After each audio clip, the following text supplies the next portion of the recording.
So I feel free to talk about what I do rather than frame it exactly as an academic lecture.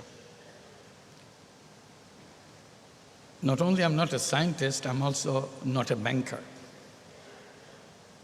But I don't mind doing things that I don't know about, because circumstances kind of push me into those situations. And my pushing began because of this famine situation in Bangladesh. If you recall, Bangladesh had a terrible famine in 1974, after the liberation war, after Bangladesh became an independent country. And during that time, I was teaching at the Chittagong University. I was teaching economics. I just came back from the United States, where I was teaching. I thought this is a good time to come back home and be available to the newly emerged country. But I didn't realize how terrible the situation would be in Bangladesh. When you're teaching elegant theories of economics in classroom, all those beautiful things you feel so proud of, and you come outside the classroom, you see people dying. Dying not because of any disease, dying because they cannot find anything to eat. There are many ways to die,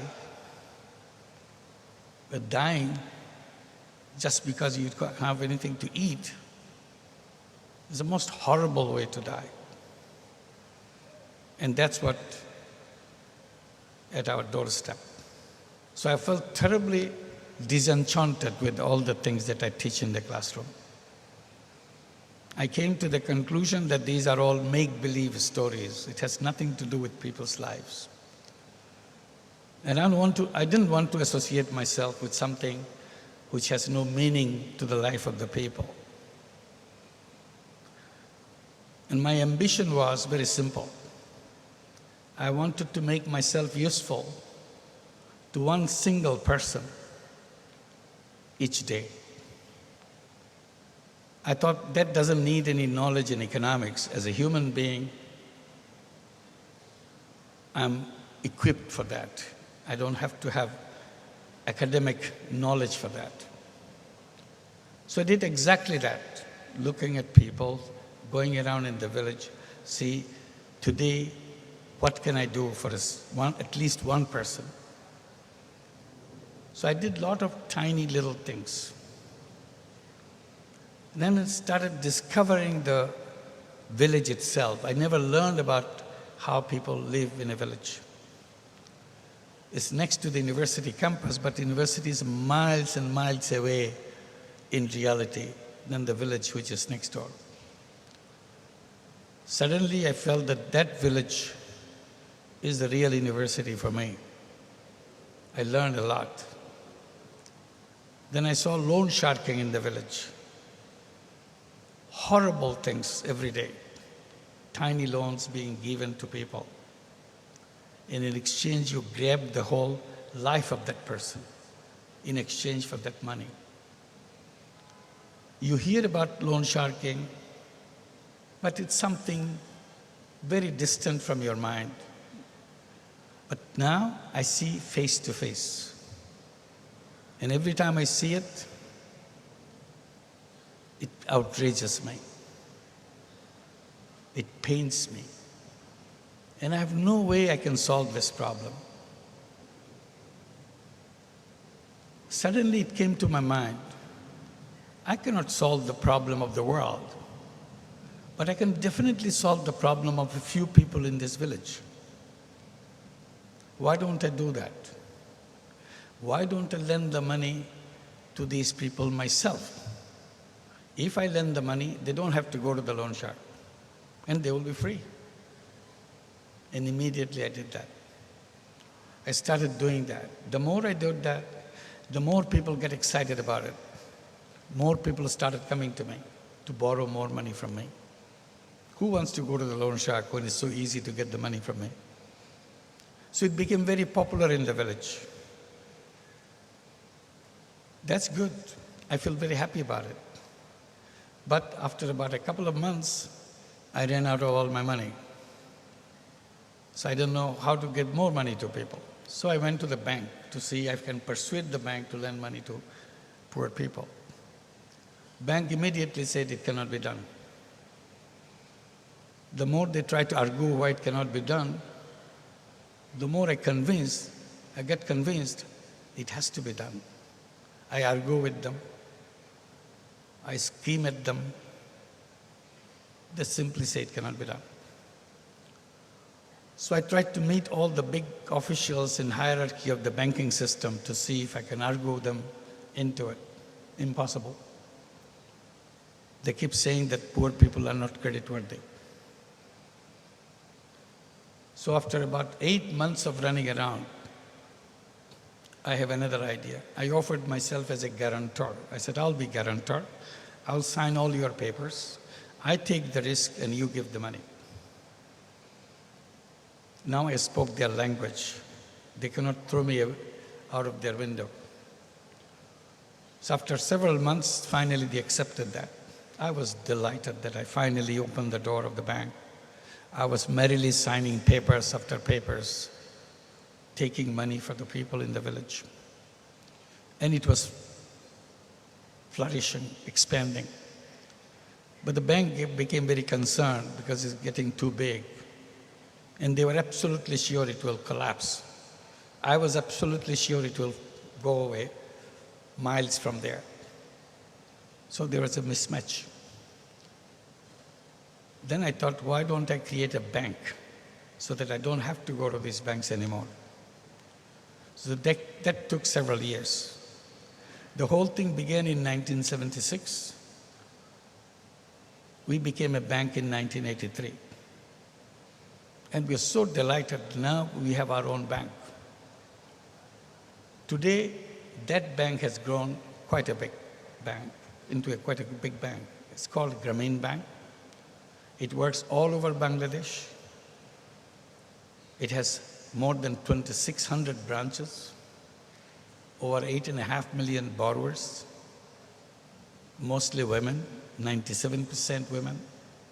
It's owned by the bank. It's owned by the poor people. The bank is owned by the poor people. People ask me, how did you design this bank, which works?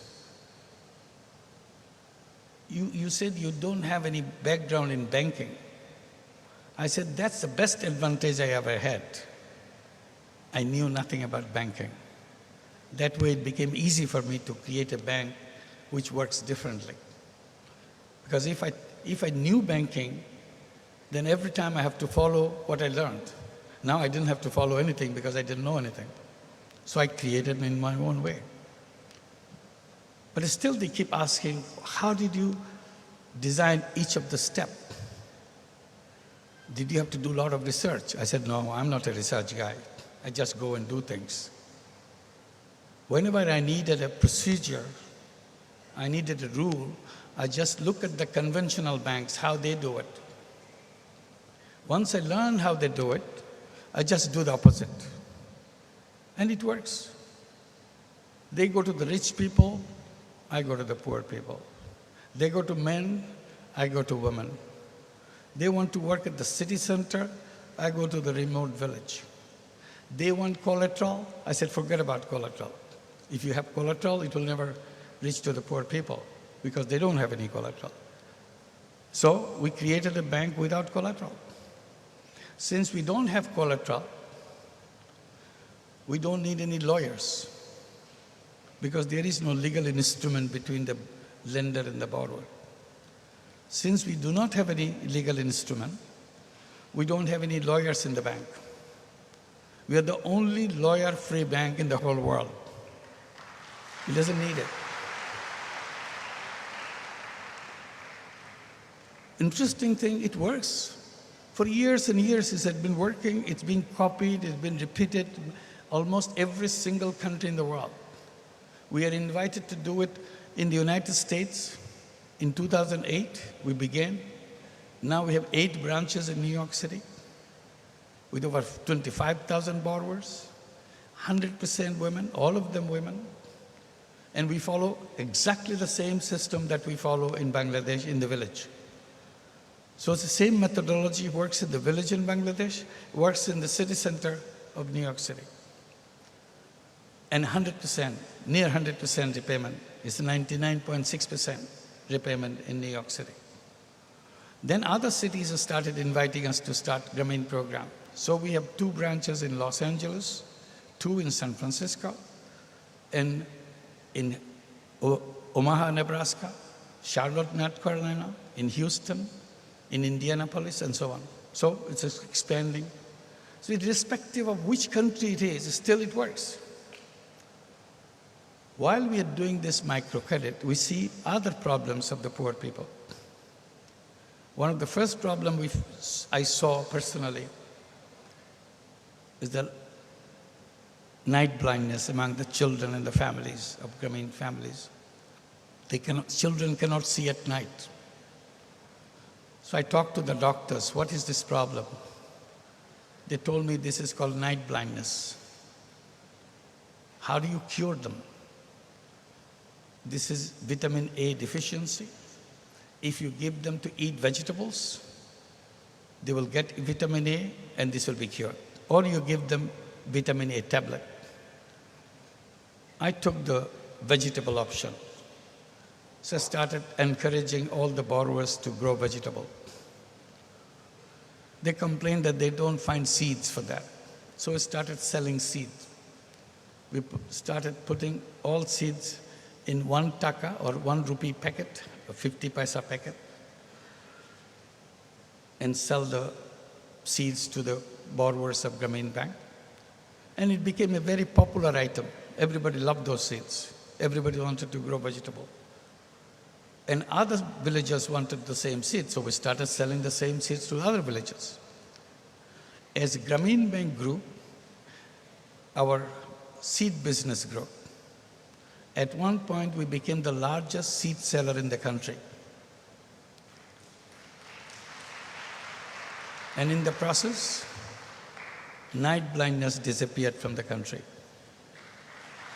In the village, people go to the Grameen Bank borrower's home, pick up the bank passbook, and start preparing it, or invite the Grameen Bank borrower. She behaves like a doctor because she knows the formula. Immediately she gets into action and the child is saved. Today, everybody in Bangladesh knows how to protect themselves and protect their children from cholera and diarrhea.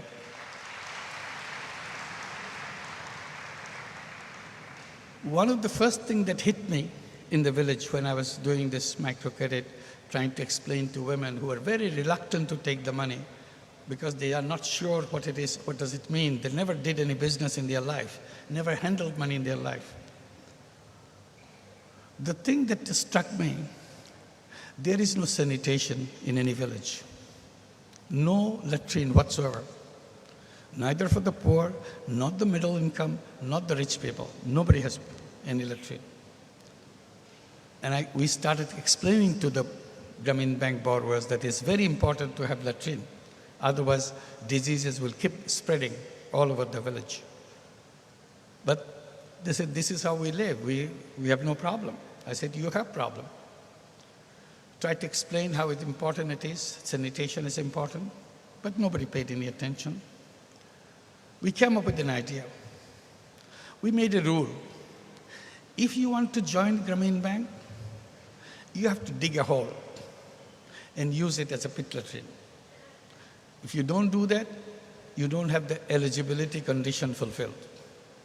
So in order to have this eligibility condition, you must have the hole and must use it. And we'll go in and inspect it before we take you in. In the beginning, they had protest after protest. We stuck with it. And finally, they started doing that, making this hall, using it as pit latrine. So later on, we didn't have to explain anything. Old borrowers told the new borrowers, if you want to join Grameen Bank, go and dig the hole first before you talk to them. Otherwise, they will not give you anything. Then, we started giving them loans for building sanitary latrine. Instead of having a pit latrine, now they can have a sanitary latrine. We build the sanitary latrine right in the village and sell it to them. Grameen Bank gives the loan. The sanitary latrine company that we created sells the latrine to them, and each one of them have sanitary latrine. Today, all these 8.5 million homes that we serve, every home has sanitary latrine. Not only they have sanitary latrine, other villagers now have sanitary latrine because well-off families didn't have any latrine either. The women in the families kept pushing their husbands. How come the women in the beggars' families, they have sanitary latrine and we don't have sanitary latrine? The pressure was so much. Finally, they had to buy sanitary latrine from us and set it up. So today, Bangladesh, almost every single home in the villages have sanitary latrine. We heard that the government is deregulating the telephone company, and they will give license to have private companies. We thought, why don't we apply for a license to create a telephone company? So we applied to the government to give us a license. At that time, we had no idea how important this telephone would be, because at that time in 1995, there was only 500,000 telephones in the whole country. The country has 160 million people today. So with 500,000 telephones, you can imagine. And all of them are in the cities. Villages never seen any telephone. So we applied. Government officials were very perturbed. Why we want telephone company? They said, you give loans to the poor people. Why do you need a telephone company? We told them we need the telephone company because I feel technology will change the life of everybody. So we get a chance to bring technology to the poor people. So we want to get it started right now that you open the door. Then they ask, if you give then I explained, this phone will be given to the poor women. So it's not the telephone company that works in the cities, big rich people use the telephone. I said, that's not the way we're going to create our telephone company. We want to give this telephone in the hands of the poor women in the village first. They were so shocked because rich people don't have telephone. Now he wants to give telephone in the hands of poor people, poor women to bid. They asked, who is she going to call? I said, no, she's not going to call anybody. She will sell the service of the telephone in the village so that people can come to her and make phone call and she can make money out of it.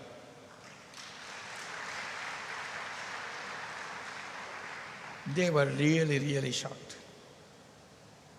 They said, well, you said all your borrowers are illiterate. I said, yes, they are illiterate. How are they going to make those telephone calls if they don't know the numbers? They have to press those numbers.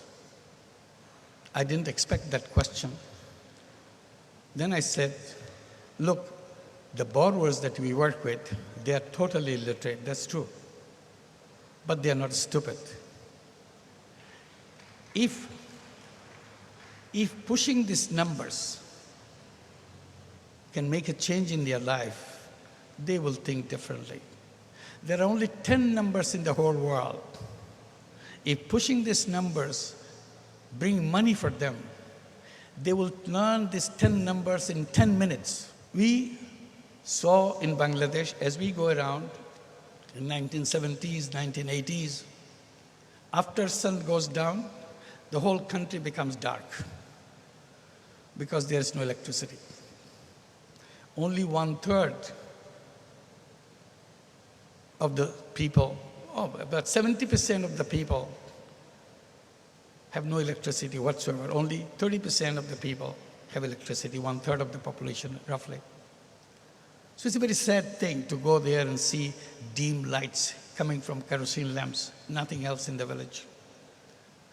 So we thought, why don't we bring the solar energy in the villages?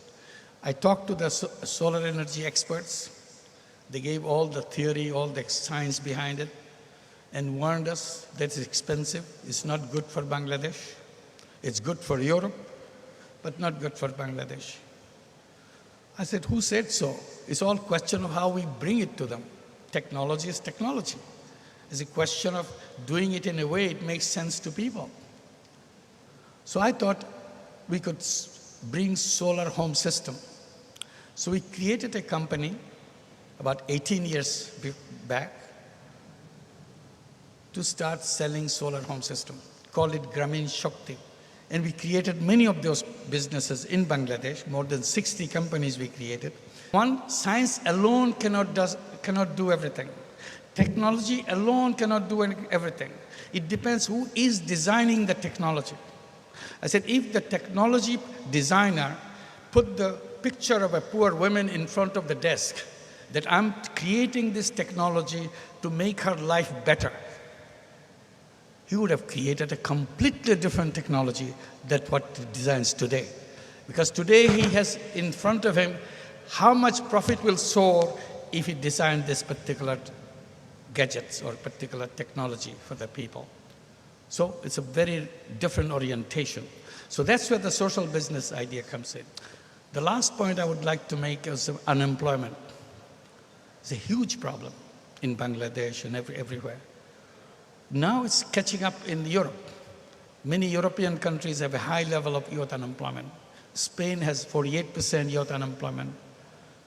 Italy has 40% youth unemployment. Greece has about 70% youth unemployment, and goes on. And I keep repeating, again, this is the stupidity of our economic thinking that we create those unemployment. It's not the fault of the people who are unemployed. Unemployed people are capable people. Unemployed people are creative people. Unemployed people are very eager to work. But why are they unemployed? You cannot explain. Suddenly they see system has made them incapacitated. They cannot work, they cannot use their talents, they cannot use their creativity.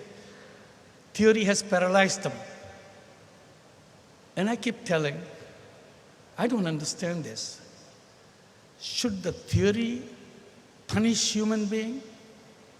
Or the human being should be punishing the theory which doesn't work for them? I think it should be the other way. Human beings should be punishing the theory by throwing it out because it doesn't work for me. I'm a capable person. Why should I sit around? Who decides that I should be sitting around? So that's the kind of theory that we have built, because our entire capitalist system is built on the job orientation. Everybody has to work. And I cannot understand that, why everybody has to work for somebody else. I thought the natural thing in human being is being entrepreneur. I said, years and years back, thousands years back, when we are in the caves, are we sending job application from cave number 1 to cave number 5? We are looking for a job. We didn't do that. We went ahead, did things, solved our problems. That's what the human beings are. They are problem solvers. They are creators. They are go-getters. Suddenly, capitalist system says, no, you have to work for somebody. It doesn't make sense to me. We built our education system. We're all involved in our education system. What are we telling our young people? Go out, get a good degree so that you get the good job. Get the best degree, get the best school to get the best job. Is it my life to get a job? Is it the end of my ambition? It doesn't make sense to me. So what I'm doing, there are lots of young people in Bangladesh are unemployed, particularly young people from Grameen families, all those millions of families that we serve. We tell them, forget about jobs. You do not think about jobs. You repeat to yourself every morning, I'm not a job seeker, I'm a job giver. Creating job is my mission. Saying is easy, but how do we do that? It's very simple. We create social business. We have a social business fund in Bangladesh and invite every young person, boy or a girl, come up with a business idea. We are your venture capitalist. We'll invest all the money that you need. And you go and make it successful. And then you return the money that we gave you. As a social business, I don't want your profit, because in social business, It's a non-dividend company. We don't want any dividend from you. You keep the dividend, you own the company, you return the share to me, all the shares that own in a company, this is your business, you go ahead. Young people love it. Every week, every day, we get hundreds of these business proposals, and we look through it, screen through it, fund them. Now they are coming up with social businesses after businesses, very small businesses, but they are not waiting for getting a job. We have the capacity to make all impossibles possible. It's the will of human being which makes it happen. And we can create a world where not a single person will be poor people because it doesn't belong to human being. I keep saying poverty should belong to poverty museums, not in human society. So we should be creating our poverty museums very soon. We have to determine ourselves. We have to make a determination that we don't want a single human being on this planet as a poor person. We don't want a single human being on this planet as an unemployed person. I keep saying the very word unemployment should become unemployed. We have no use for that word because we have the capacity to make things happen. And we can create this world. And that's what the challenge to the young people. And you'll make it. Thank you very much.